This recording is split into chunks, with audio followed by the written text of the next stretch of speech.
सभी मित्रों को नमस्कार। मैं हूं रंजन कुमार और आप देख रहे हैं literary characters of Ranjan Kumar. बहुत से मित्रों की शिकायत आई है कि आपने कहा था एक सप्ताह के बाद वीडियो आएगी, लेकिन नहीं आ रहा। क्या हो गया? कहानी में कहां रुकावट आ गई? तो आज ये जो नया अंक है, पसाकोलॉजी भौजी एंड प्रोफेसर पुराण पार्ट 7, इसमें भी मैं आपको आज आगे की कहानी नहीं बता रहा हूं। हाँ, मैं आपके प्रश्न का जवाब जरूर दे देता हूं इस वीडियो सीरीज में, और वो ये है कि मैंने आपको पहले पिछले वाले एपिसोड में कल्पना कराया था ना कि मान लीजिए ये सब चरित्र आज भी कहीं जिंदा हैं और मास्टर रामाधार की दूसरी बीबी लहसुन गंधा भी मर जाती है। हालांकि मैंने अभी आपको उसकी प्रेम कहानी बताई नहीं है, लेकिन जो मेरा ये कॉन्सेप्ट है जिसमें मैंने ये सोच रखा है कि कहानी किस दिशा में यात्रा करेगी, तो अल्पना जी मेरी पहली श्रोता होती हैं, लिसनर होती हैं। मैं ये भी कह रहा हूं कि आजकल कहानी लिख नहीं रहा, लेकिन इसकी स्केचिंग कर रहा हूं कि कहां पे क्या होगा, मुख्य मुख्य घटनाएं क्या होंगी बिंदुवार आगे, और उसके हिसाब से आगे धीरे धीरे वीडियो में मैं बताता जाऊंगा, और उसके बाद स्क्रिप्ट कोई लिखता चला जाएगा और आखिरी फेज में इस किताब की एडिटिंग कर दूंगा, और उसके बाद किताब पब्लिकेशन में चला जाएगा कड़ियों को जोड़ते हुए। अब इसमें हुआ क्या कि जो मैंने आपको पिछली बार कल्पना करने कहा, तो कल्पना का घोड़ा मेरा जो है आसमान में उड़ने लगा। तो मैंने देखा अब मास्टर रामाधार की दूसरी पत्नी लहसुन गंधा मर जाती है और मास्टर रामाधार रणवा हो जाता है। और एक और बात बतावें, हमारी पसाकोलॉजी भौजी कहती है, ए देवर जी, आपके मुंह से रणवा शब्द बहुत अच्छा लगता है। जब आप हमारे खानदान के सब मर्दों के लिए प्रयोग करते हैं ना, जब कहते हैं कि पसाकोलॉजिया के पापा पराजित मिश्र रणवा हो गया, और जब आप कहते हैं पसाकोलॉजिया के दादा रामाधार मिश्र रणवा हो गया, और ये दोबारा भी रणवा हो गया, तो पसाकोलॉजी भौजी कहते हैं कि आप अगर हमारे सामने होते ना तो हम आपका एकदम से आरती उतारते। पसाकोलॉजी भौजी खुश होकर लहलोट हो जाती है एकदम से।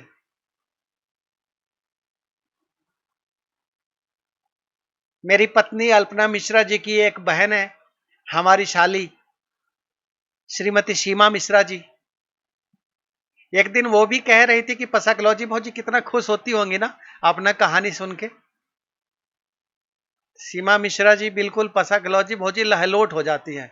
पसाकोलॉजी भौजी तो हमको कह रही थी, अगर सामने मिल जाए आप तो हम आपका आरती उतारें। आप जब हमारे पापा को कहते हैं रणवा हो गया, जब हमारे दादा को कहते हैं ये दूसरी बार रणवा हो गया, तो अरे वाह, ये रणवा शब्द आपके मुंह से सुन के अपने खानदान के प्रति हम इतना आनंदित होते हैं कि हमको मन करता है उड़न खटोला पर बैठा के कोई आपके पास ले आवे और हमारा खानदान का जो इतना बढ़िया इज्जत बख्श रहे हैं इस कहानी के माध्यम से, इसके लिए आपका आरती उतारें। बोलते बोलते आपका मुंह दुखा जाता होगा, कुछ सेवा सत्कार करें। बैठ के बोलना पड़ता होगा तो गोड़ लटकैले लटकैले गोड़ दुखने लगता होगा। तो पसाकोलॉजी भौजी कह रही थी, हम होते पास में तो गोड़ दबा देते। आपको सप्ताह में 2 दिन 3 दिन वीडियो नहीं कहते, रोज बनाइए, जल्दी जल्दी से बताइए। पसाकोलॉजी भौजी कह रही हैं, इतना मानिए अच्छा आदमी काम करता है, किसी का नाम होता है इतना? हमारा पूरा खानदान का नाम हो रहा है। तो पसाकोलॉजी भौजी कहती हैं, यहाँ ब्याह होने से जानते हैं एक ही को हमको फायदा हुआ है, आपके जैसा देवर मिला। सबको थोड़े नसीब होता है, हमको ही नहीं, हमको पूरे खानदान तक को एकदम देखिए तारने का कार्यक्रम चल रहा है। हमारा 7 पुश्त तर गया। हमारा ही 7 पुश्त नहीं, हमारा वो जो फुआ का है, वो जो रमेश बबुआ, उसका ये सब कहानी कोनो जानता था? उसको ये सब नाम कहां से मिलता? ये सब नाम हमरे चलते ना मिला है। हमरा ब्याह हुआ तब ना। तपस्या कलौजी भौजी तो एकदम से खुश हो जाती है। एक दिन तो तपस्या कलौजी भौजी हमसे ये भी पूछ रही थी कि जैसे तीज होता है पति के लिए, पति के उम्र बढ़ाने के लिए, वैसे कोई व्रत त्योहार ऐसा नहीं होता है जिससे देवर का उम्र बढ़े। तो हम तपस्या कलौजी भौजी से पूछे कि ये काहेला पूछ रही हैं, ऐसा कोई व्रत त्योहार आज तक नहीं हुआ है। तो तपस्या कलौजी भौजी बोले कि नहीं, जैसे वट सावित्री होता है, तीज होता है, हरितालिका तीज है, तीजों में 2 गो है, हरियाली तीज है, वैसे ही एगो व्रत होता अपनों देवरों के लिए, जिसमें 7 जन्म वही देवर मांगते, पति भले बदल जाए देवर वही रहे। पसाकलौजी भौजी हमसे बोल रही थी, बोले अगर ऐसा कोई व्रत त्योहार नहीं है ना तो एक काम करिए ना, आप अपना स्पिरिचुअल चैनल पर एक व्रत त्योहार ऐसा बना दीजिए, अब भक्तों को बता दीजिए, कहिए कि व्रत करने से जो भी भौजाई ये व्रत करेगी उसको आप ही के जैसा देवर बार बार मिलेगा। जानते हैं ऐसा कोई कहानी बनाएंगे ना तो कितना फेमस हो जाएंगे हम। जैसे आजकल लोग सुनता है ना कहानी और बतावल जाता है ना कि एक समय में भारत खंड में ऐसा हुआ था, फिर फलाने जी थे, फलानी जी थी, फिर उन्होंने ऐसा व्रत किया था, फिर उनके किए हुए व्रत से भगवान प्रसन्न हुए, फिर उनको जन्म जन्म ऐसा कुछ पाने का आशीर्वाद दिए। तो वैसा ही अगर आप कोई ऐसा व्रत बना देंगे जिससे कि करने के बाद 7 जन्म वही देवर मिले तो हमरा और आपका दोनों का ना नाम हो जाएगा। जब जब कोई भौजाई ये व्रत को करेगी किसी भी जमाने में तो ये कहानी न चलेगा कि पसाकलौजी भौजी एगो हुई थी, एगो उसके देवर हुए थे, पसाकलौजी भौजी ने इस व्रत की शुरुआत करी थी अपने जन्म जन्म ऐसा ही देवर को पाने के लिए।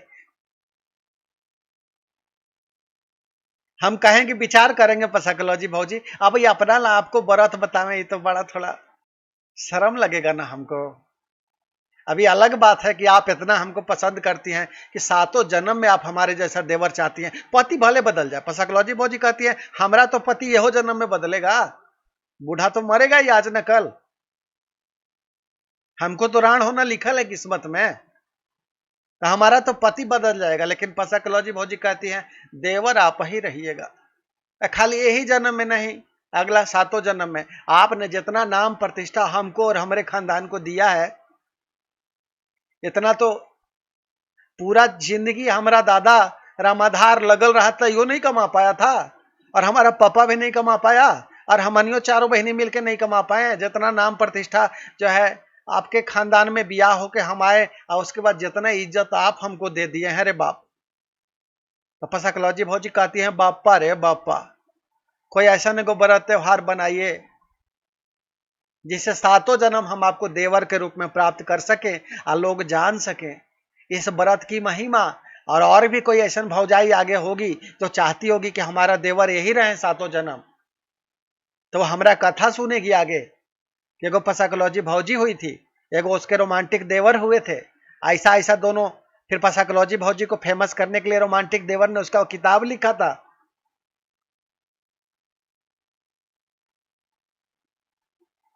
पसाकलौजी भौजी कहते हैं कितना आनंद आएगा ना। अब हम थोड़ा लजा जाते हैं मर्दे, अब हमको लगता है कि देख ये अपने आप को कोची अब ऐसे करके एथी करे, एगो व्रत बना दे अपना लगी। अब पसाकलौजी भौजी के मन में एथी है तो है, आउ का उनकर उल्लास है, हुलास के का कहना। लेकिन अब पसाकलौजी भौजी जो चाहती है वही उल्लास है उनकर हुलास में। हमको ऐसे फेमस होने का मन नहीं ना है, हम बहुत फेमस ऐसे ही हैं, क्या करेंगे आओ फेमस होके। लेकिन पसाकलौजी भौजी कहती हैं कि हम चाहते हैं जन्म जन्म के लिए अमर हो जाएं और अगले 7 जन्म में आप हमको देवर बन के मिलिएगा। लेकिन ए भौजी हम चाहेंगे तब ना कि हम ही आपका देवर बने 7 जन्म में। अरे यही जन्म में आप हमको इतना खुशी दे दी है कि अगला जन्म में का, ये जन्म के बाद मोक्ष की ओर नहीं बढ़ेंगे। आपके चलते हम कहा बार बार जन्म लेके आवेंगे भाई, हमको ऐसी मोक्ष प्राप्त करे के ज्यादा तमन्ना है। मोक्ष कह रहे हैं, मोक्ष। आप पसाकलौजी भौजी समझेगी कि कह रहे हैं मोक्ष। अरे भाई मोक्ष ये है, मूड के रखते हैं, मोक्ष प्राप्त करना है, मोक्ष परम मोक्ष जिसके बाद जन्म मृत्यु नहीं होता है। अब आप ही मत समझ लीजिएगा कि मोक्ष प्राप्त करने के लिए कह रहे हैं, मोक्ष भगवान दिए हैं भाई। वो तो हम मूड मार के रखते हैं, क्योंकि थोड़ा आप ही ना कहती है कि रोमांटिक दिखते हैं, तो रोमांटिक दिखने के लिए करना पड़ता है। चलिए अब आपको बताएं, अब अपने दर्शकों से संबोधित करें। सीमा मिश्रा जी तो समझ ही गई होंगी कि पसकलौजी भौजी हमारी कितनी खुश होती हैं। तो हमारी साली साहिबा बहुत खुश होती हैं पसकलौजी भौजी हमसे। अब बताते हैं कि कहानी में कहां रुकावट आ गई है, जिसके चलते हम कहानियां नहीं आगे बढ़ा रहे हैं। जानते हैं पंगा कहां है? हम कुछ भी कहानियां लिखते हैं ना, तो जो कहे आपको कि लिख नहीं रहे, आजकल तो वीडियो में आपको बता रहे हैं, और उसके पहले स्केचिंग करते हैं कि क्या घटना घटावेंगे आगे। तो अचानक से वो दिन मन में आया था कि लहसुन गंधा को मुआ दें, अब मास्टर रामाधार को फिर से रणवा कर दें। अब रामाधार रामदीन में कंफ्यूज मत होइएगा, हम पहले ही आपको बताए हैं, कहीं मास्टर रामदीन कहेंगे, कहीं उसको मास्टर रामाधार कहेंगे, कहीं बार बार उसका दोनों नाम कहेंगे। अरे दोनों एक ही आदमी है भाई।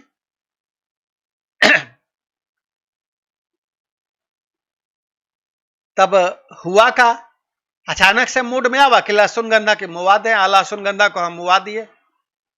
और जब लहसुन गंधा को मुआ दिए तो कल्पना के घोड़ा मेरा आगे बढ़ा। तब याद आया कि जब हम पराजित मिस्र को राण किए थे, रणवा किए थे, ये बार बार राण शब्द का आ जाता है भाई मुंह पे रणवा के बदले। पराजित मिस्र स्त्रीलिंग तो नहीं है, पता नहीं भगवान जाने। जब पराजित का नाम लेते हैं तो राणे शब्द आता है मुंह पर, पता नहीं कहा है। ऐसे तो हम जानते हैं कि मर्द के लिए रणवा होता है, लेकिन साला जब पराजित मिस्र का नाम सामने आता है ना मुंह पे, तो रणवा आने से पहले राण आता है। रामाधार के लिए रणवा शब्द आ जाता है, लेकिन वही हम जब बोलना शुरू करते हैं पराजित का नाम लेके, तो पता नहीं कौन सा लेंगे साला, वही जाने। खैर छोड़िए, आगे बढ़िए। बात यह है कि जब हम देखें कि पराजित मिस्र को रणवा किए थे, तो उसके बाद क्या हुआ था, तो हम सोचे कि ना, पसकलौजी भौजी हमारी पूड़ी बुनिया के बहुत शौकीन है, तो उन्हें नैहर में पूड़ी बुनिया बटाएगा, इन्हें ससुराल खा लिया जाएगा फीका। तो नहीं, 15 दिन के अंदर इन्हें पसकलौजी भौजी के ससुरालों में पूड़ी बुनिया बंटवा दिए। और ये जो पराजित मिस्र के प्रोफेसर हुए ना, बुढ़ऊ प्रोफेसर, इनका चाचा वो जो दहेज हत्या किया था, उसका भी नाम बताइए दे, बिल्लू कहेंगे उसको। तो बिलुआ को मुआ दिए। अब मर गया बिलुआ, उन्हें पराजित राण हुआ। फिर देखिए राण आ रहा है, उन्हें पराजित रणवा हुआ, और उन्हें इसका जो है प्रोफेसर की चाची राण हुई। दोनों के बीच में मात्र 15 दिन का अंतर रहा। क्यों? क्योंकि हमको अपना किताब में न्याय का स्थापना करना है ना। पराजित मिस्र किया है ना कांड, वो जो बिल्लू था अपनी बहू को मारा था ना, अब बिल्लू मारा था तो बिल्लू को बचावे में हेल्प किया था ना पराजित मिस्र, 4 बेटियों का पिता। नहीं करना चाहिए था ना हेल्प, तो इंसाफ का चक्कर घूमना चाहिए था ना। और हम तो आपको बार बार कहते हैं कि कहानी मेरी है, कैरेक्टर मेरे हैं, बिना इंसाफ कराए तो हम छोड़ेंगे नहीं। हम तो लिखा ही इसलिए रहे हैं कि इंसाफ करावें। तो जैसे ही हम पराजित मिस्र के उन्हें बीबी को मुआए ना कहानी में, जैसे उसको रणवा किए, वैसे ही सोचे कि नहीं इन्हें बिलुओं को मुआते हैं। पसकलौजी भौजी के घर में दोनों तरफ पूरी बुनिया बटेगा, न्याय तो तब होगा ना। और पसकलौजी भौजी तो ऐसी पूरी बुनिया के शौकीन है, अरे मर्दे 25-30 को पूरी खा जाती हैं, 2-3 किलो बुनिया, और उसके बाद फर जाती हैं, और 2 दिन पेट पकड़ ले पड़ल रहेंगे, या प्रोफेसर हाजमोला लेके घूमते रहेगा आगे पीछे। लेकिन पूरी बुनिया देख लें तो पसकलौजी भौजी हमारी ऐसी हैं, 25 को पूरी और 3 किलो बुनिया एकदम बिना सांस ले ले, बिना कोई पानी के। और ओकरा बाद अगर 1 बोतल फ्रिज के ठंडा पानी मिल जाए तो क्या कहना। और ओकरा बाद जब पड़ेगी छितरा के से 3 दिन उठेंगे नहीं। फिर प्रोफेसर कभी हाजमोला चटा रहा है, कभी कुछ आओ, कभी पाचक, कभी हिंगवास्टक। तो पसकलौजी भौजी के उन्हें मम्मी मुई, उनके बाप को पहले रणवा किए, तो हमने कहानी में इधर बिल्लू को मुआ दिए, और पसकलौजी भौजी के ससुराल में बूढ़ा प्रोफेसर के चाचा के मुआ दिए, चाची को राण बना दिए। अब हुआ कि अचानक से वो दिन ख्याल आया कि लहसुन गंधा को मुआ देते हैं, और वो जो मास्टर रामाधार है, अभी इसका हम कहानी आपको नहीं बताए हैं कि कैसे लहसुन गंधा से ब्याह किया था, दूसर का ब्याह। तब जब लहसुन गंधा को उन्हें मुआए, तब हम सोचे अरे जब एगो ओने मरता है तो एगो एनहू मुआना चाहिए ना, इंसाफ कैसे होगा। अब पूरी बुनिया तो पसकलॉजी भौजी को दोनों तरफ चाहिए, तो दोनों तरफ मिलना चाहिए। तो हमको पता चला कि ले ये बाजी तो पूरी बुनिया खाने के लिए पसकलॉजी भौजी को बुढ़ाऊ प्रोफेसर लाएगा ही नहीं, क्या कि पसकलॉजी भौजी की बेटी हुई है ना। और अल्पना जी लग गई बात बात में कहने कि अरे आप ऐसा काम काहे कर रहे हैं, उन्हें अभी पसकलॉजी भौजी को बेटी हुआ है, तुरते आप उसके घर में उसके दादी लहसुन गंधा को अचानक अपने कहानी में काहे मुआवे के पीछे पड़ गए हैं भाई। इसे आप शकुनी ना कहेगा सब आपके पसकलॉजी भौजी को और उसकी बेटी को।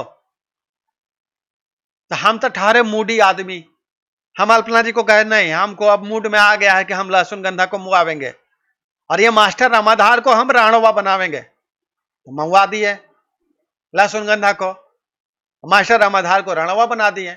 अब उसके बाद तो फिर हमारा दिमाग घूम गया, हम कहे नहीं न्याय का चक्कर नहीं चलेगा, पसकलॉजी भौजी पूरी बुनिया खाए हमें चाहे नहीं, इनके ससुराल में भी कोई मरना चाहिए, न्याय तो तब ही ना होगा, दोनों तरफ बराबर है, एक को छटनी होना चाहिए। तब पिछला बार प्रोफेसर के एक चचा को मुआ दिए थे बिलुआ को, तो इस बार प्रोफेसर के दूसर का चचवा को मुआ दिए। मान लीजिए उसका नाम भगवंत है, यानी भगवंत जी गए, पहले बिल्लू जी गए थे, उन्हें पसकलॉजी भौजी के घर में पहले उनकी मम्मी गई थी, इस बार दादी गई। न्याय का तो चक्कर दोनों तरफ चलेगा, अब पूरी बुनिया दोनों तरफ बटाएगा, एक बार ओने और एक बार एने। अब यही बात पर हमारे और अल्पना जी के बीच में ना बहुत दिन से कन्वर्सेशन चल रहा है, बातचीत चल रहा है। अब अल्पना जी समझाते हैं आपका कहानियां ऐसे घुमा रहे हैं तो न्याय की स्थापना करें में देखिए ना आपके पसकलॉजी भौजी दुखी नहीं होगी, उसको पूरी बुनिया खिलाने के लिए भी उसका बुढ़ऊ लेके नहीं आ रहा है और आप इन्हों पूरी बुनिया बंटवा दिए, ललच ललच के उसका जो है लार नहीं गिरेगा। तो हम कहें लीजिए अब आप यही कह रही हैं तो हम उसको नहीं, हम उसके बेटियों को मुंह से लार गिरवावेंगे ढेर मानी। पसकलॉजी भौजी जब प्रेग्नेंट रहेगी होती है बाजी, उसको पूरी बुनिया का लालच रहेगा मन में कि कहने से बटेगा कहने से बटेगा, सूंघते सूंघते, और उसका नतीजा जानते हैं, सुने नहीं है कभी। कोई औरत जब प्रेग्नेंट रहती है और उस वक्त उसका कोई आखिरी इच्छा पूरा ना हो, तो पसकलॉजी भौजी के ये आखिरी इच्छा पूरा नहीं हुआ। अब नहीं हुआ तो जो बाल बच्चा जन्मा है ना, जो बेटी जन्मी है, वो दिन भर लाट ठपकाते रहती है, या नहीं बैठती है वो नहीं लाट टपका देती है, क्योंकि इच्छा पूरा ही नहीं हुआ। अब हमको पसकलॉजी भौजी बताती तो हम उनका प्रेगनेंसी के दौरान ही, जब वो प्रेग्नेंट थे, उनका बच्चा जन्म कराने से पहले ही हम इनके दादी को मुआते, आने इनकर ससुराल में भी भगवंत को पहले ही मुआ देते। लेकिन नहीं, अब हमको तो न्याय की स्थापना करना था और उन्हें पसकलॉजी भौजी के हमको बेटी भी पैदा करवाना था पहले, तो कहानी में पहले हम बेटी पैदा करवाएं, अब पसकलॉजी भौजी लाट टपकाते रही पूरी बुनिया सोच सोच के परेशान होते रही कि बहुत समय हो गया पूरी बुनिया खाएला। तो जैसे ही हमको पता चला कि अरे उन्हें बेटी हुई है, अब पसकलॉजी भौजी पूरी बुनिया ला तरस रही हैं, तो हाँ मैंने चटाक से लहसुन गंधा के मुआ दिए। अब हम क्या जानते थे कि प्रोफेसर जो है इतना डेहंडल निकलेगा और पूरी बुनिया खाए लगे नहीं लिया आवेगा। अब पसकलॉजी भौजी के लिया नहीं आया, अब लार होने और टपक रहा है, तो हमको थोड़ा और शरारत सूझा, तो हमने सोचा न्याय के चक्र और चलावे, एनहू पूरी बुनिया बंटवावे, क्योंकि पहला बार न्याय कराए थे ना, दोनों ने मुआए थे ना एक गो, तो फिर से उन्हें मुआए थे एगो के एनहू साफ कर दिए कहानी में। अब इन्हें से भगवंत को मुआ दिए, अब इन्हों पूरी बुनिया बता रहा है, अब पसकलॉजी भौजी ललचाए जा रही है, जीभ चटपटाए जा रही है कि साला पूरी बुनिया तो हमारा नसीबे में नहीं है। अब हमारा जो है ना, अब आपको हम आगे का जो कहानी सुना रहे थे जहां पे, वहां का ये सब कहानी नहीं है, ये वहां के बहुत आगे की स्केचिंग है उपन्यास का। अब आप तो हमारे व्यूअर हैं, आप लोगों से क्या पर्दा, आप लोगों से कुछ छुपाना थोड़ी है यहाँ। तो हमरा यहीं पे उलझ गए हैं, मतलब सुलझावे की कोशिश कर रहे हैं कि कर आगे कहानियां को कैसे बढ़ावेंगे, क्योंकि पसकलॉजी भौजी के घर में बड़ी मानी लटकल है रे बाबा। एक और बात जानते हैं, वो जो रमेश बबुआ है ना, वो लहसुन गंधा की जो सौतेली बेटी थी, रमेश बबुआ सौतेला नाती हुआ ना लहसुन गंधा का। मास्टर रामाधार का अपना नाती है, लेकिन लहसुन गंधा तो नानी है सतीली ना। जब पूरी बुनिया खाने के लिए रमेश बबुआ भी नहीं लाया, बेटियों नहीं आई, माए मर गई बाप को सांत्वना देने। अब पूछिएगा क्या है। तारे भाई न्याय के चक्कर तो कुछ होनहु चलेगा ना। अब हम सब नहीं बतावेंगे आपको, हम इन्हें उन्हें शब्द ने विकेट गिरावे में लगल है। अब कल्पना करे जा रहे हैं, अब अभी चूंकि फाइनल नहीं किए हैं कि उन्हें के विकेट कब गिराना है। उन्हें रमेश बबुआ सोच रिया है कि जो उसके 17 साल के होने के बाद जो उसका भाई पैदा हुआ था उसका ब्याह कर लें। अब हम सोचने में लगल हैं कि उसका ब्याह पहले करवावे। हालांकि हम पहले कहे हैं ना, उसका साइकोलॉजी भौजी उपन्यास में ज्यादा कोई रोल नहीं रहेगा, लेकिन ज्यादा नहीं रहेगा तो थोड़ा बहुत तो फिर भी कहीं ना कहीं नमुआ जिक्रवा आएगा ना। तो जो नमुआ जिक्रवा आएगा तो हम सोच रहे हैं उसका ब्याह होने दें कि ओकरा पहले जो है रमेश बबुआ को अनाथ करते हैं। पिताजी तो पहले ही निपट चुके हैं ना, विकेट मम्मियों वाला गिरा दे। यही से हम उनकर रमेश बबुआ को हम अपने कहानी में लाने ही नहीं दिए हैं। लहसुन गंधा के बोझ बात में मम्मी को उन्हें बीमार करा दिए। सोच रहे हैं सब कि मम्मी को उन्हें कुछ हो गया है, पैरालिसिस टाइप, चल फिर नहीं पा रही, उठ बैठ नहीं पा रही। यानी साला पराजित को भी वैसी पैरालिसिस टाइप हो जा रहा है, उठ बैठ नहीं पा रहा, चल नहीं पा रहा, गोड़े दिन रात साले को दर्द करता है। अब ब्याह करने के लिए तड़प रहा है कि दूसरा ब्याह हमारा कराओ।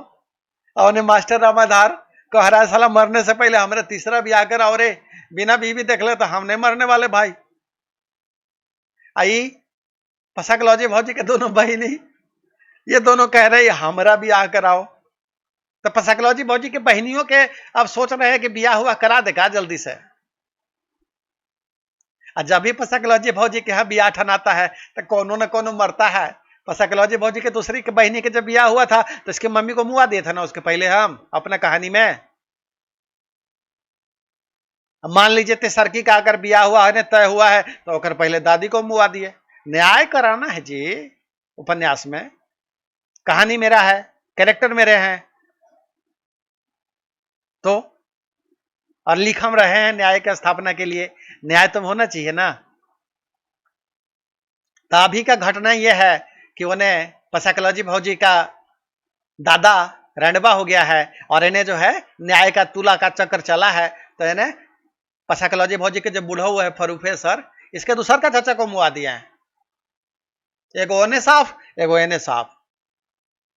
अब हमको सब तरफ बैलेंस करे पड़ रहा है। अब यहीं पे थोड़ा सा घोच पोच हो गया है कि उन्हें रमेशो बबुआ की तरफ इंसाफ दिखाना है, उन्हों ब्याह होना है, इन्हों ब्याह होना है। अरे तो कल्पना में हम थोड़ा सा ज्यादा उलझ गए हैं, तो हम वही उलझन को अपना सुलझावे में लगल हैं। रोज सोचते हैं कि कैसे करेंगे तो अच्छा होगा, तो ओकर चक्कर में ना इतना दिमाग पजल होल है ना कि हम आपको कहानी बतावे नहीं आ पाए। तो आप बुरा नहीं मानिएगा, ऐसा चलता है। अब आपको कहे थे कि एक सप्ताह की छुट्टी लेंगे, पहले किताब के विमोचन में एक सप्ताह लगल रहे और उसके बाद अपन ही उलझन सुलझावे में लगल हैं। रोज अल्पना जी से रात में डिस्कस करते हैं कि कने केकरा मुआवे से ज्यादा बैलेंस बनेगा, क्योंकि न्याय का स्थापना करना है, दोनों पट्टी बैलेंस हर तरफ बनाना है। और जितना लोग पाप में सहभागिता किया है किसी को बख्शना नहीं है। न्याय का चक्र तो चलना है, अन्याय का चक्र तो पूरा होना है। अब महाकाल का तांडव इसी को तो कहते हैं। अब महाकाल के तांडव की स्थापना के लिए तो हम उपन्यास लिख रहे हैं साइकोलॉजी भौजी एंड प्रोफेसर पुराण। तो आगे आवेगा इसका कड़ी।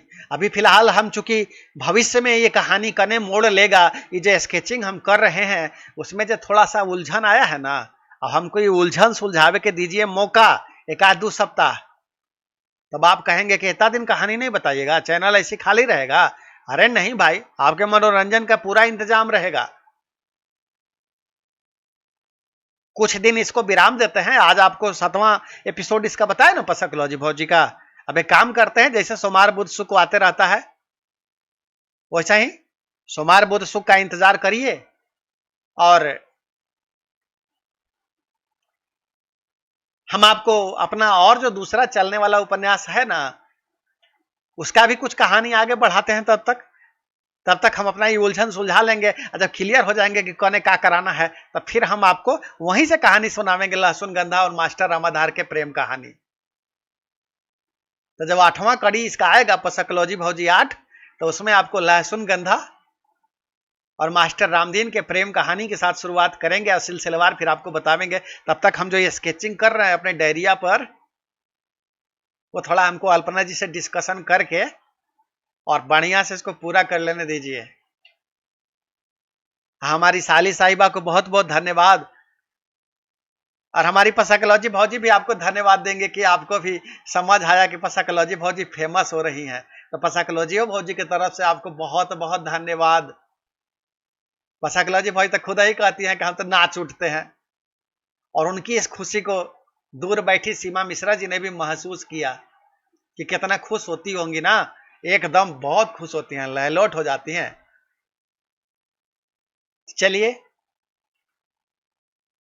इस वीडियो के बाद हम आपको दूसरा वीडियो में बताते हैं कि अगला कहानी हम आपको कौन सा बतावेंगे। तो मैं हूं रंजन कुमार, आप सभी प्रेमी मित्रों को जो आप जुड़े हुए हैं इस चैनल के साथ, उनको प्रेम भरा नमस्कार, और आप देख रहे हैं literary characters of Ranjan Kumar. जाते जाते एक और याद दिलाना भूल गए, लीगल वार्निंग आपके लिए यह है कि आपको मानना है कि यह सब जो है काल्पनिक है, मनोरंजन के लिए लिखा जा रहा है, किसी जीवित मृत व्यक्ति से इसका कोई संबंध नहीं है। लेकिन इसका अगला पॉइंट यह है, ये लीगल वार्निंग है जो पहले बताएं, और दूसरा पॉइंट इसका यह है कि भैया आपको मजा तभी आवेगा इसमें जुड़ के रहने में, सुनने में, जब आप ये मान के चलिएगा कि ये कहानी हूबहू जैसे मैं बता रहा हूं कहीं घट रहा है। तो जब आप मान के चलिएगा कि एकदम कहीं पसकलॉजी भौजी जिंदा है, उसका बाप पराजित मिश्र भी जिंदा है, उसका दादा हरामखोर मास्टर रामाधार भी जिंदा है कहीं आज। अरे एक और बात बताना भूल गए, कुछ लोग पता है पूछ रहे थे अगर ये मास्टर रामाधार मिल जाए तो हम हाई करेंगे हाउ करेंगे। हमने पूछा क्या करिएगा, बड़ी मनी फोन आया था,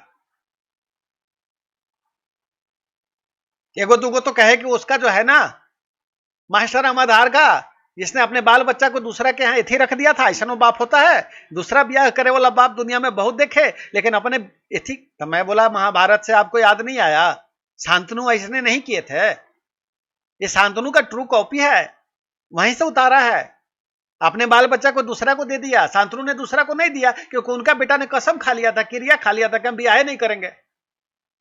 लेकिन इसको भरोसा नहीं था ना अपना बेटा पर कि हमारा बेटा भी वैसने निकलेगा, क्रिया खा लेगा, कोई वंश से पैदा नहीं होगा। क्योंकि मास्टर रामाधार बहुत बड़का हरामी किसी का तो खुद ही है ना, बेटा पर भरोसा कैसे करेगा। शांतनु को कम से कम अपने पुत्र पर भरोसा था, शांतनु का चरित्र इतना उज्जवल था। ये मास्टर रामाधार का चरित्र साला इतना उज्जवल नहीं है कि अपने उस बच्चे पे भी भरोसा कर सके कि आगे अगर मास्टर रामाधार कह देता बच्चे को कि नहीं भाई बारिश तो हमारा यही रहेगा, तुम्हारा भी पालन पोषण हम करेंगे, इसके प्रति भी हम दायित्व निभाएंगे, तुम्हारे प्रति भी निभाएंगे, तो शायद बचवा समझ जाता। लेकिन नहीं, मास्टर रामाधार तो हरामी किस्म का आदमी है ना, अपनी दोगलई में एकदम मस्त। तो उसने पूरा इंतजाम कर दिया, दे दिया दूसरे को गिफ्ट, लो इसको गोद दे देते हैं। तो हमारे कुछ व्यूअर्स कहने आए थे कि अगर मास्टर रामाधार जैसा आदमी, आप जो कहते हैं ना कि कल्पना करी है, तो अगर कल्पना करें मिल जाए ना, तो मैंने एगो से पूछा, बागी साहब से तो नहीं पूछ सकते, एगो बड़ा घनिष्ठ मित्र थे, उन्होंने कॉल किया था, तो मैंने उनसे पूछा क्या करिएगा, तो उन्होंने बोले साला मास्टर रामाधार का हम समन्वय काट देते, जिसके लिए साला वासना के लिए ना वो आगे बढ़ के ये लहसुन गंधा से ब्याह किया था। मैंने बोला ठीक, क्लैपिंग इसके लिए, वो दोस्त देख रहे होंगे तो उनके लिए क्लैपिंग। हम चाहते हैं कि आपके अंदर ही आक्रोश पैदा हो, क्योंकि समाज में वो अकेला मास्टर रामाधार थोड़ी है। ऐसा मास्टर रामाधार जैसा दूसरा कोई मिल जाए तो आप उसका जरूर काट दीजिएगा, आपके सामने पड़े तो ये ध्यान रखिए। आपके सामने अगर पराजित मिश्र जैसा हरामखोर कोई ऐसा मिल जाए जो अपनी बेटी के रहते हुए और दूसरे घर में हुए एक हत्या का, बहू की हत्या का अगर बचाव करने की कोशिश करे तो क्या करिएगा उसको। उसके लिए भी मित्र कह रहे थे साले का टेटुआ दबा देते, तो मैं कहता हूं टेटुआ दबाइएगा तो आप अंदर चले जाइएगा, आपके ऊपर मुकदमा हो जाएगा हत्या का। नहीं कर सकते नहीं सब, लेकिन इतना कर सकते हैं ना कि उसको उसके भाई की तरह विकलांग बना के बैठा दीजिए साले को, हाथ गोड़ तोड़ के ऐसा फिट कर दीजिए, हाथ गोड़ कमर सब फिट कर दीजिए, और जैसा उसका बाकी सब भाई बहन विकलांग होकर बैठा हुआ है घर में वैसा ही बैठा दीजिए। ऐसा कोई आपको पराजित मिश्र जैसा हरामखोर आदमी मिल जाए दुनिया में तो। और एक पाठिका है, व्यूअर्स हैं, हमारी लेडीज हैं, वो कह रही थी, बोली ये बहुत अच्छा कर रहे हैं जब पसकलॉजी भौजी जैसन का चरित्र चित्रण कर रहे हैं। अब उनको हम क्या समझाते। अब बताइए, पसकलॉजी भौजी जैसी औरत, इतनी जलील औरत,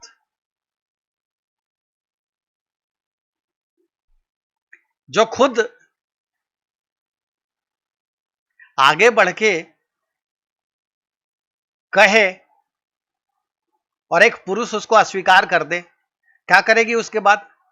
उसके बाद उस पुरुष का जलालत फैलाएगी हर तरफ, और उसके सपोर्ट में फिर पूरी दुनिया खड़ी हो जाएगी। क्योंकि आपको पता है ना, महिला का सशक्तिकरण, मैं भी महिला सशक्तिकरण के पक्ष में हूं, लेकिन एक महिला अपने वासना में अंधी होकर के एक गलत रास्ते पे बढ़ती है और उसके बाद मुकर जाती है। जब ये बात खुल जाता है और फिर उसके पक्ष में उसका ससुर, उसका पति सब खड़ा हो जाए, और उस बुढ़ा को यह एहसास ना हो कि हमको बुढ़ा समझती है, क्या करिएगा फिर? तो उन्होंने कहा कि हम आपकी भावनाओं को बहुत अच्छे से समझ रहे हैं और आप इस चरित्र को बहुत अच्छे से अंकित कर रहे हैं। अच्छा है, समाज में ऐसे जो शूर्पणखा जैसे चरित्र हैं। मैंने कहा सच की स्थापना तो होनी चाहिए ना। वो भी हमारी भाभी जी लगती है। हमने उन्हें कहा, भाभी आपके रेस्पेक्ट में कोई कमी जैसे नहीं किए हैं, वैसे ही पसाकलॉजी भौजी जैसी औरतें अगर मिल जाएं और वो भी हमारी भौजी हो तो उन्होंने कहा जो लिख रहे हैं बहुत अच्छा लिख रहे हैं। और उन्होंने कहा पसाकलॉजी जैसी औरत अगर हमको मिल जाए तो हम उसका जो करेंगे हश्र, वो पसाकलॉजी याद रखेंगे। तो हमने अपनी उन भौजी को कहा है कि पसाकलॉजी भौजी जैसी स्त्रियां अगर कहीं समाज में हमको दूसरी दिख गई ना, हम आपको बतावेंगे जरूर। ये आक्रोश को मन में बचा करके रखिएगा अपने। इस लेखन के माध्यम से मैं यही सामने आपके लाना चाह रहा हूं, इस आक्रोश को अपने अंदर बचा करके रखिएगा। रमेश बबुआ जैसा हरामखोर अगर आपको मिल जाए, जिसको आपने बुद्धि दी हो, जिसको आपने पढ़ाया हो, तो क्या करिएगा उसके लिए? और जो खुद जीवन के 40 साल तक गमले में उगाए हुए फूल की तरह पैदा किया गया हो, बाप की कमाई खाया हो, और वो दूसरे को कहे इगोइस्टिक हो, दूसरों के सामने कहे, तो ऐसे बंदों का चरित्र चित्रण होना चाहिए ना, समाज के सामने लाना चाहिए ना इन चरित्रों को। प्रोफेसर 40 साल में जिसका टैलेंट ऊपर आता हो, रिश्वत ले दे के जो नौकरी में आते हो, प्रोफेसर का भाई, अरे अभी तो चरित्र पता ही नहीं चला है आपको, अभी तो 80% से ज्यादा कहानी बाकी है। ये सबका चरित्र चित्रण करेंगे। ये आक्रोश अपने अंदर बचा करके रखिएगा। ये सब हरामखोर अगर आपको किसी दिन मिल जाएं तो आप क्या करिएगा इनको? ये आपके समाज के स्याह चरित्र हैं, और मेरे इस साहित्य के लिखने का सिर्फ और सिर्फ एक मकसद है कि ये आक्रोश समाज के अंदर पैदा होना चाहिए कि ऐसे चरित्र अगर आपको अगल बगल में दिखें तो आप इनको इज्जत तो कदापि नहीं देंगे, समाज से बहिष्कृत करेंगे और कोई कानून अपने हाथ में नहीं लेंगे, लेकिन कानून का ध्यान रखते हुए इन्हें वो सबक जरूर सिखाएंगे कि इन हरामखोरों को सूरज के प्रकाश से डर लगे, सड़क पर निकलने में इनको डर लगे। ये जो अपनी झूठी इज्जत अपने धोती कुर्ते के पीछे छुपा करके घूमते हैं, टाई लगा करके कहीं भाषण देते हैं, इन हरामखोरों को आप इनकी औकात बताएंगे और इनको वहां से दौड़ के जाकर के घर में छुपने को विवश कर देंगे। ये आक्रोश आपके अंदर पैदा करना है। इसीलिए मैं समाज के खलनायकों के ऊपर लिख रहा हूं। नायकों, मैंने कहा था ना पिछली बार में, या तो कहानी नायकों पर लिखी जाती है या कहानी खलनायकों पर लिखी जाती है, और मैंने समाज के इन खलनायकों को इसलिए चुना है ताकि आपके अंदर यह आक्रोश पैदा हो। और अगर आपके अंदर यह आक्रोश पैदा होगा दो चार लोगों के मन में भी ऐसा आक्रोश पैदा होगा तो पूरे मोहल्ले में उनके ऐसा कोई पराजित मिश्र नहीं होगा, ऐसा कोई मास्टर राम आधार नहीं होगा, ऐसा कोई मास्टर रामदीन जैसा नहीं होगा, ऐसी कोई लहसुन गन्ना शादी होकर के उस मोहल्ले में नहीं आएगी। और अगर आएगी तो आप उसे चाची, नानी, फुआ, दादी नहीं कहेंगे, आप खुल करके कहेंगे तुम मास्टर रामाधार की रखैल हो। आप खुल करके कह सकेंगे कि तुम हरामखोर हो। आप पराजित मिश्र जैसे को खुल के कह सकेंगे अबे साले दोगले, तेरी भी कोई इज्जत है। रमेश बबुआ जैसे को कह सकोगे, कह सकेंगे आप कि अबे हरामखोर, तू भी कोई ईगो करने लायक बंदा है। तुम्हारा अंडकोश बचपन में ही चला गया है, तू मर्द भी है, किस बात के लिए ईगो करेगा। दूसरे को कहते वो ईगोइस्टिक हो गया। अरे तुम्हारे पास कुछ है जिसके लिए ईगो करोगे। पिता की संपत्ति 40 साल तक खा के भोगने वाला, अपनी डिग्रियां खरीद के फर्जी डिग्रियों पे नौकरी पाने वाला, झूठा झांसा फैलाने वाला समाज में ब्याह करने के लिए कि किसी तरह ब्याह हो जाए। मैं एक पत्रकार था और बंदा दूसरे को कहते चले कि एगोइस्टिक है, तो ऐसे बंदे को जब आपके मुंह पे मिलेगा तो उसे आप कह सकेंगे ना तुम्हारे पास कुछ है जिसके ऊपर ईगो कर सकोगे। अगर ईगो करने लायक कुछ है तो उसको समाज के सामने तो रखो। ये कहानी इसलिए आपके बीच लिख रहा हूं, समाज के ये जो हरामखोर हैं इनको नंगा करने के लिए मैं इस कहानी के माध्यम से न्याय की स्थापना दिखाने के लिए ये कहानी लिख रहा हूं और समाज के खलनायकों को चित्रित कर रहा हूं। उम्मीद है इस जर्नी में आप साथ बने रहेंगे और मनोरंजक भी लगेगा ये कहानी आपको, और मनोरंजक के साथ साथ समाज को एक सार्थक संदेश भी देगा। और मैं जानता हूं कितनी उम्र होती है आजकल, मैं उम्र के 48वें साल में हूं और प्रभु से कभी ये कामना नहीं करता कि प्रभु लंबी उम्र देना। हां, ये जरूर मांगता हूं कि प्रभु जो भी जिंदगी देना उसमें कहीं ना कहीं प्रकाश फैला सको। और ये मेरे पप्पा शिव जी की कृपा है कि 17 साल की उम्र से, 17 भी नहीं कहूंगा, 16.5 साल की उम्र थी तब से पप्पा ने मेरा हाथ थाम लिया था और तब से मैं आत्मनिर्भर हूं। और पप्पा की कृपा है कि उसके बाद से आज के तारीख में दुनिया में ऐसा कोई भी शख्स जीवित नहीं है जो ये कह सके कि उसने मेरे ऊपर 5 रुपये के बराबर भी एहसान किया है। और अगर कोई है तो सामने आए, मैं खुला चैलेंज कर रहा हूं इस वीडियो के माध्यम से। ऐसा नहीं है कि लोगों ने मेरे ऊपर प्यार नहीं लुटाया, ऐसा नहीं है कि मैं किसी का एहसानमंद नहीं हूं, ऐसा नहीं है कि मैं किसी के प्रेम का कर्जदार नहीं हूं, लेकिन वो सब लोग जो थे वो रिश्ते से बाहर के लोग हैं और आज उनमें से कोई भी इस दुनिया में जीवित नहीं है।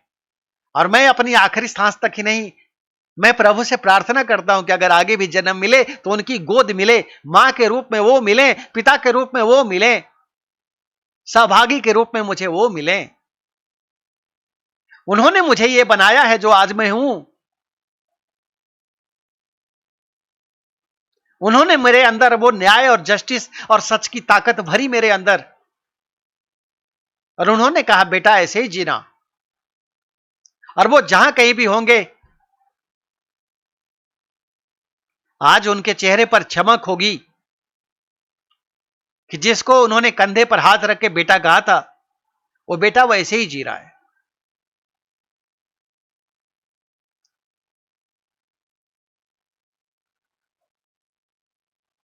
प्रभु के चरणों में जब भी नींद आएगी और लंबी नींद में सोऊंगा तो मैं तो इस वीडियो के माध्यम से भी कहता हूं, सीना चौड़ा करके कहता हूं, जैसे भी जिया है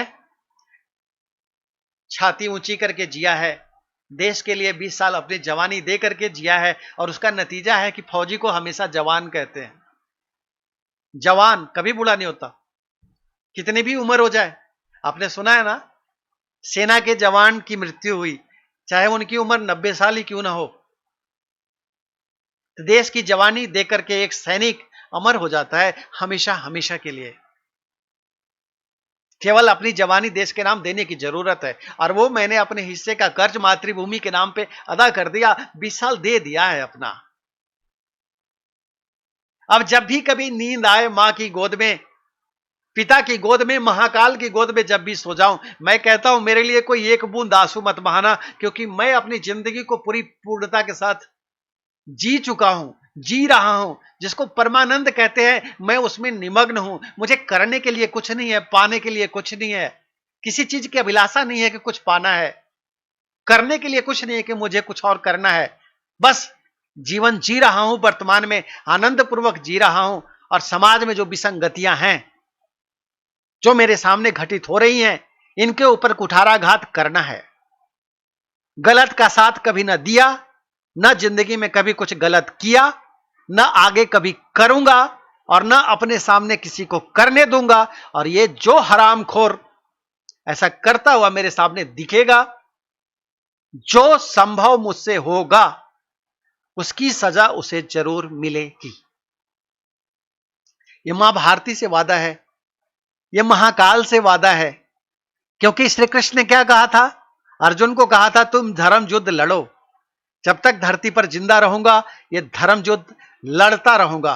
और मुझे पता है कि जहां धर्म युद्ध है वहीं श्री कृष्ण है, और वो जीत, और जहां श्री कृष्ण है वहां जीत सुनिश्चित है।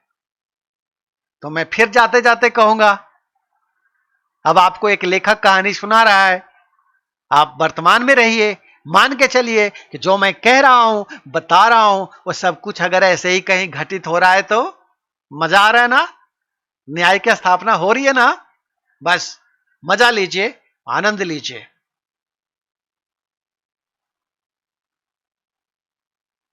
तो मैं हूं रंजन कुमार, आप सभी प्रेमी मित्रों को नमस्कार। देखिए उसके बाद फिर कितनी बात आगे बढ़ गई ना, लेकिन अब इस वीडियो को यहीं पे अंत करते हैं, और आप देख रहे हैं literary characters of Ranjan Kumar.